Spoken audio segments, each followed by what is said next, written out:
মগো বেমালা খিদে লাগার কারণে মোরা আজগো খাইতে যাবো কই হিরাজিল হোটেলে। মানে এটা মতিঝিলের বিখ্যাত হিরাজিল হোটেল। এই হোটেলে একটু খাওয়া, একটু ব্যয়বহুল খাওন। খাওন কেমন হয় এটা সম্পর্কে আমি বলবো না, কিন্তু খাওয়ানটা একটু ব্যয়বহুল। আমরা এই উঠতে আসি, এখন আমরা দোতলায় উঠবো। দোতলায় এই যে দোতলায় আবার বেড়া আছে বুঝলেন, এই বেড়া ফাঁক করে এখন আমাদের উঠতে হইবে।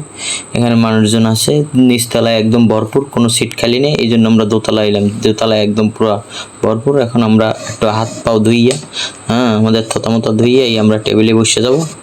বসে তাদেরকে বললাম ভাই একটু খাবার দেন। এখানে ওয়েটাররা আবার একটু ঢিলে আছে বুঝলেন, সার্ভিস ম্যানরা একটু ঢিলে, একটু খাওয়ান লেট করে দেয়।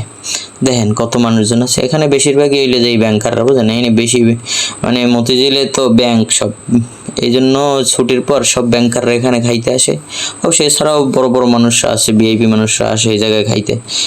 ভিআইপি মানুষের আনাগোনা বেশি, মানু আর মানু। তো মোরা বইয়া অর্ডার দিলাম যে না ভাই আমাকে একটু খাওয়ান টাউন দেন।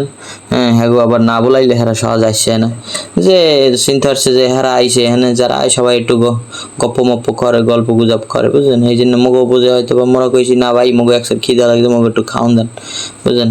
মোরা তো ঠেয়া ছাড়া এখানে আইনি, কারণ এখানে খাওয়ানোর একসাথে দাম বেশি। খাওয়ানোর কোয়ালিটি সম্পর্কে আমি বলবো না ভাইয়া, ওটা আপনারা আসছে একদিন খাইলে বুঝতে পারবেন যে এখানের খাওয়ানোর কোয়ালিটি কেমন। তো আমরা খাওয়ার অর্ডার দিলাম, বাটার নান আর হইলো যে এই মুরগির চাপ। এই অর্ডার দেওয়ার পর এই মুগো দিয়ে গেলে, তাড়াতাড়ি দিয়ে গেলে মোরা খাওয়া শুরু করে দিলাম বুঝলেন। মোরা খাইলাম, খাওয়ার ভিডিও আপনাকে আবার দেখাইলাম না। এরপর মোরা খামো হইলে যে মতিঝিলের বিখ্যাত চা।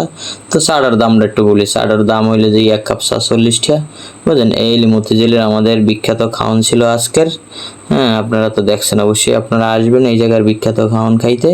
ধন্যবাদ সবাইকে, সবাই ভালো থাকবেন।